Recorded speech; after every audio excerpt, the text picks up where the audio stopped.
There you are, staring at the blank screen. What do I say? How do I say it? Where do I start? If you're like many of us, having to communicate in high-stakes situations can really zap your creative juices. Finding inspiration and catalyzing your creativity can really help. Hi, my name is Matt Abrahams, and I teach strategic communication at Stanford Graduate School of Business. Welcome to Think Fast, Talk Smart, the podcast. Today, I am thrilled to be joined by Tina Seelig, who is a professor of the practice in the Department of Management Science and Engineering at Stanford University. She is also a faculty director at the Stanford Technology Ventures program. Tina teaches courses on creativity, innovation, and entrepreneurship. She is the author of many books, including Creativity Rules, Get Ideas Out of Your Head and Into the World, and Ingenious, a crash course on creativity. Tina is a passionate, student-centered teacher who is just a dynamo to learn from. Welcome, Tina. It's a pleasure to be here. Shall we jump right in?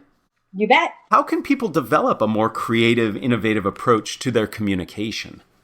This is really, really important. I know that you think about this a lot, and what I'm going to tell you probably is something that you think about all the time, but my world opened up dramatically when I realized the power of storytelling. Sure. I saw people who were great communicators, but what I didn't realize is how they were using storytelling to really effectively get their message across. So at this point, I teach storytelling tools and techniques and the power of storytelling in almost every one of my classes, because no matter how exciting your idea is, if you can't tell a story that truly engages other people and make people feel excited about the idea, the whole thing is going to fall flat. So what are one or two of the things you teach in that storytelling that really could help everybody listening in? Great. So I'm a huge fan of the story spine. Are you familiar with that? I am, but why don't you share with others? Yeah, so the story spine is super simple. It starts out like this: once upon a time and every day. And of course, that sounds familiar, but it essentially sets the stage for where you are now. Once upon a time, and you describe the problem and the consequences of that problem. And then after that is until one day. And that is your intervention. That's what you're going to do that's going to change the plot. And after that, it's because of that, and because of that, and because of that, and because of that. You can have as many because of that. So that's essentially the consequences of your intervention. And it ends with and ever since then. Okay. And so it then paints a picture of the world after your intervention has essentially been adopted by the world. So it goes once upon a time and every day, until one day, and because of that, and because of that, and because of that, until finally and ever since then. Now, it sounds really, really simple, but it's actually quite difficult to do. And so I give my students, I'll give them an opening prompt like, there once was a girl who dreamed of flying. Or, it could be some problem like, there are 500 million people in the world who suffer from some ailment. And I set the stage for a problem and then have them tell a story. And it's really amazing to see them start mastering these skills that allow them to then communicate the ideas they come up with the ideas they come up with in class to really share those ideas in a really compelling way. I really like leveraging the story spine in that way. I use the story spine as an example of the power of structure in communication in general. And what's so cool about the story spine is that it really invites that creativity from the get-go. And it requires you to really stay focused on your audience and their needs. To my mind, one of the most important things of any storytelling is making sure that you engage the audience and make it relevant to them. And that approach that you take puts that at the forefront. So that's really powerful. Yeah, I also, one of the other things I think is extremely important is to think about the hook at the beginning of the story. And there's so many ways to have a great hook. It could be a really surprising fact. It can be something funny. It can be a question. In fact, I usually like to start with a question, a provocative question, because it very clearly engages the audience in thinking about, wow, how would I answer that question? That's a really provocative question. So, Tina, I am literally picking up my soapbox. I am putting it down and now standing on top of it because you just touched something that is so important to me. I am on a personal mission to have people stop starting their presentations and meetings with, "Hi, my name is, and today I'm going to tell you about." That is so banal, so boring. And what you just mentioned about how to start in a provocative, engaging way can dramatically change an interaction, a communication, and it certainly helps in storytelling. So thank you for giving me an opportunity to share that we have to change the way we start, because it puts people in a position of passiveness and disengagement if we don't do it right. I completely agree. In fact, here's a fun thing that you might want to try in your classes as well. Just a couple of years ago, we started a new program, and the students would go around the room and introduce themselves. And they do this like, "I'm Joe Schmo, and I study this, and my research is that," and everybody's, snoring. So we switched around. One of the students started using a different framework, and it caught on. And this is the framework. She started out saying, "Imagine a world where," and then she would talk about, "Imagine a world where we travel to space as frequently as we get on an airplane." And then she'd say, "And my name is so-and-so, and this is what I'm excited about, and this is what I'm studying that's going to help me get there." And so we now do that in all the introductions. The students all have to start out with what they're passionate about. Imagine a world where, and then they have to start with that before they tell anyone who they are or what they're studying. I love that. And it dovetails nicely with what I teach, which is start like you're an action movie. All action movies start with action, and then you learn the title of the movie and the credits. And what you're doing in those introductions is the same thing. Start by getting people passionate and engaged, and then you can introduce yourself. I love it. So my next question has to do with what we spoke about in the introduction to this podcast, about feeling stuck, about how and where to start when we create a high-stakes communication. What advice and guidance do you have for sparking our creativity and getting us started in on our communication? Yeah, that's a really good question. As with most problems, the best place to start is with really understanding the needs. And this starts with asking questions. So sparking communication starts with asking why or what or how. And so having a mindset of curiosity opens the door to great communication. And the more questions you ask, the more you learn, the more engaged you will be with others. Yeah, I think a lot of us go into these things saying, "I have to say all this," or "this is my time limit," and I feel a lot of pressure. And I really like this idea of asking questions. Do you have other advice on question asking? Oh my goodness. I spent a lot of time in my classes teaching students how to ask questions. The question you ask is the frame into which an answer will fall. And this might sound like, what are you talking about? But I can give you some really interesting examples that hopefully will just like blow your mind and make you realize how powerful this is. I would love for you to do that. I'd love to hear some examples, because that statement about the frame sounds very Zen-like. So I'd love to hear what it means. It is actually. It's so core to everything we do. I can give you several examples. In fact, let's start with a simple example, okay? I could ask you to build a bridge, and you can go off and build that bridge. Or you could come back and say, "Well, Tina, why do you need a bridge?" And I'd say, "Well, I need a bridge to get the other side of a river." And you go, "Wow, well, there are lots of ways to get to the other side of the river." I mean, Matt, how many other ways are there to get to the other side of the river? What could you do? I could think of 3 or 4 different ways right away. Get a boat, swim across, things like that. Right, exactly. A tunnel, a hot air balloon, all sorts of ways to get across. So if I ask a question, how to get across the river, it's a really different solution set than how do you build a bridge. But my favorite example is when I use in my classes where I have the students come up with all the things they hate about their suitcase. Of course, we're not using as many suitcases right now, but we're not traveling as much. But, say, what are all the things? And they quickly make a list of, it's too heavy. The clothes get wrinkled. The wheels get locked. The handle doesn't work. All sorts of things. It's not the right size. And so I go, okay, great, go design now a brand new suitcase. And they come back with all these new fancy suitcases with all of these new features. And they think they've done a good job until I say, did we ask the right question? Because the real question is why, just like why do you need a bridge? Why do you need to go across a river? The question is, why do you need a suitcase?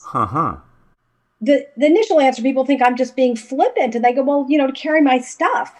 But that's actually not why you use a suitcase. Nobody likes to carry a suitcase. We use a suitcase despite the fact that we hate packing it, we hate dragging it around, we hate it getting lost, and yet we use it and we assume that we need a suitcase.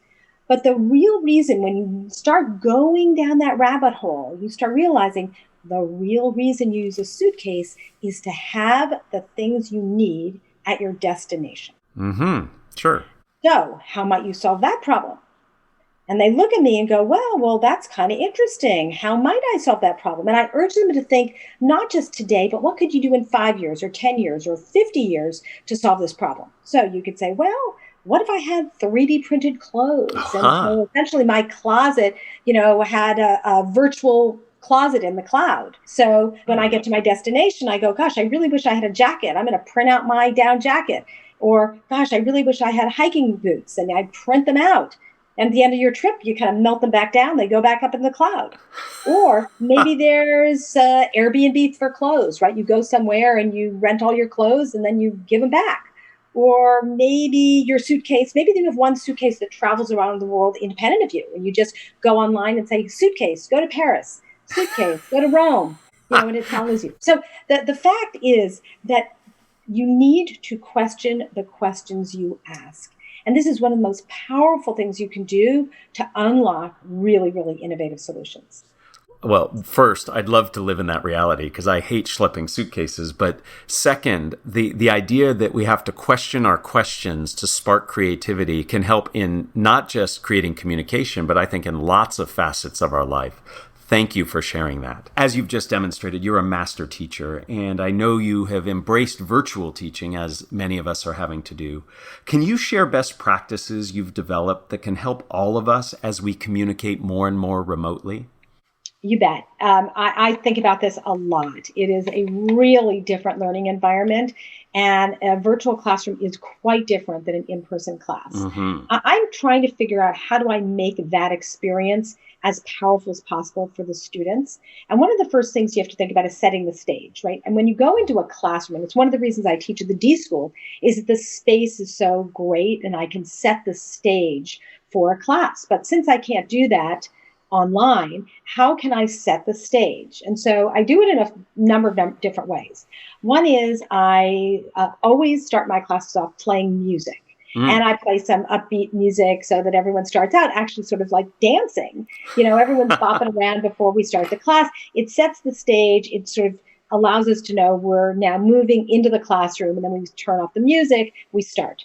The other thing is I often have the students, we all decide where we're going to go. They're like, okay, this week we're going to meet in Antarctica.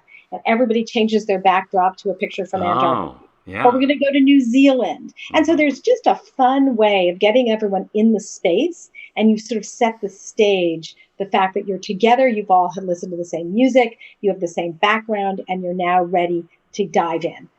Also, I think it's really important to change up activities really quickly. Like every 10 to 15 minutes, I almost feel it's almost like Sesame Street. Every 10 to 15 minutes, you need to change, watching a video to doing an activity to breaking into small groups. Folks get bored looking at a screen if things are static. So you need to plan a lot in advance. I view myself as more of a producer when I'm planning an online class. There's a tremendous amount of thought that goes into essentially scripting the whole experience. So the point about setting atmosphere up front, I think can make a really big difference. You're doing it with music and common backgrounds, but just taking time to think about how do we set the tone for what we want this communication experience to be like is really important. And your colleague, Bob Sutton, and I talked very similarly about switching things up every 10 to 15 minutes, and that's really important. And that notion you mentioned actually was just something I highlighted recently when I was asked about teaching and presenting virtually, and that notion of being a producer. So we often think, hey, I just have to focus on my meeting contribution or the agenda or my presentation. But when you're presenting virtually, you have to have this other task to focus on, which is the production aspect, the timing of it. When do I do things? Do I have things lined up? So it can be an added burden, but if done well, it can really change the engagement, and the whole interaction can be much more powerful and memorable. Exactly. One of the other things I do is I always have a check-in with the students. Now, it's interesting. I used to do it in my classes where we'd stand in a big circle and everybody would say a sentence about what's going on in their life. And it might be, oh, I'm going to go to Yosemite this weekend, or I've got a big exam after this, or I just have a job interview, whatever it is. But guess what? I can do this now on a Zoom whiteboard, and it happens really efficiently. Everyone can kind of populate it. I can ask a different question, like, what are you looking forward to? Or what's your best quarantine treat? And people will quickly populate it, and you get this wonderful snapshot of where everyone in the class is at the moment. Again, it's bringing people into the room, setting the tone and the mood. Exactly. And you and I were talking about, just before we started recording this podcast, this notion that people are so focused on the deficiencies and the things we're missing in the virtual environment, when in fact there are some things that can actually help. And that notion of using a tool like a whiteboard that's collaborative is something that would be really hard to do in person, yet virtually we can do it. So taking time to embrace what this environment can allow us to do, I think, is also very important. I couldn't agree more. There are some things that actually work much better online than they do in person. And of course, there's some things that have been, sacrificed, but to look at the things that work well as opposed to things that don't. Absolutely. You have had amazing opportunities to interview and work with lots of entrepreneurs. Do you have any key insights or takeaways that you've gleaned over the years that you could share with us that we could benefit from? Oh, sure. There are so many. One that comes to mind is that failure is a normal part of the entrepreneurial journey. And that if you're doing something that's really innovative, really hard, that no one's done before, there are bound to be false starts and missteps. So you need to be prepared for setbacks, and you need to think of failure as an opportunity to redirect your energy and attention. And that's really important, is having a mindset of resilience and bouncing back. Another one is, in the end, all you have is your reputation. If others don't trust you, if they don't find you to be authentic, then it's going to be really difficult to bring your ideas to life. You need to make sure that you spend time thinking about your values and make sure that you uphold them so that you can build a community that really is supportive and trusting and works really well together. And my favorite lesson is that there is a huge benefit in seeing problems as opportunities. And with that mindset, the world is opportunity rich. It's full of possibility. Essentially, entrepreneurs are ultimately optimists who are able to see and seize opportunities that others don't immediately see. In fact, if you come to our office at the Stanford Technology Ventures program, you'll see painted on the walls in very big letters, every problem is an opportunity. The bigger the problem, the bigger the opportunity. And on another wall, it says, entrepreneurs do much more than imaginable with much less than seems possible. And these are the mindsets, I think, that are extremely important and that very successful entrepreneurs have embodied them. Wow, those are really powerful lessons, and they echo very nicely some of the topics that we've covered on the podcast in terms of failure and reputation and reframing things not as problems but opportunities. And all of us can benefit from reflecting on that and using those as a way to guide us as we are entrepreneurial in whatever our endeavors are. So thank you for sharing those. Before we end, I'd like to ask you the same 3 questions that I ask everyone who joins me. Are you up for that? Sure. Excellent. All right. Well, question number 1. If you were to capture the best communication advice you've ever received as a 5 to 7 word presentation slide title, what would that be? Wow, that's so interesting. I'm going to harken back to what we talked about before. And I would say, know your first and last words. When you are giving a talk, you should know where you're starting and nail it and have that opening line or the opening story completely set. And you should know the last words. You end up really engaging people in a way that they know where you are, they know where you're going, and they're with you until the end. That is such profound and useful advice. A lot of people get nervous, so they really focus on what they want to say first. But many people just figure, when I get to the end, I'll just know how to wrap it up. And I'll tell you, in all my work that I do, the most frequent ending I hear is, I guess we're out of time. Exactly. Ridiculous. Or they just sort of trail off at the end and turn around and walk off the stage. Right. So that advice Very sagely. Not only should you know the first words, but also those last words. Great. Let me ask you question number 2, and I'll be very curious to hear your answer to this. Who is a communicator that you admire and why? I think the most compelling speaker I have heard on our stage is Sal Khan, founder of Khan Academy. He is the only speaker in the series that has ever received a standing ovation. Wow. His storytelling ability is incredible. He's super funny. He's really humble. And he used such motivating examples that everyone was sitting on the edge of their seat. I have to say, I just aspire to being such a masterful storyteller and communicator as he is. Very cool. I have seen him speak, and I completely agree. And I have to fess up to something.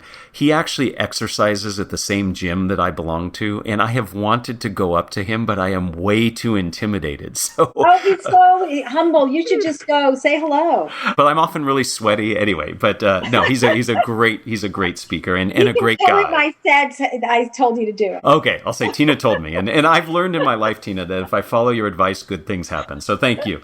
All right, question number 3. What are the first 3 ingredients that go into a successful communication recipe? Well, it's interesting. I do a lot of public speaking. And I did a little exercise a couple of years ago, a project called 60 Weeks to 60. And in the 60 weeks up until my 60th birthday, I gave myself different challenges. And one of them was that I went to a professional speaking coach.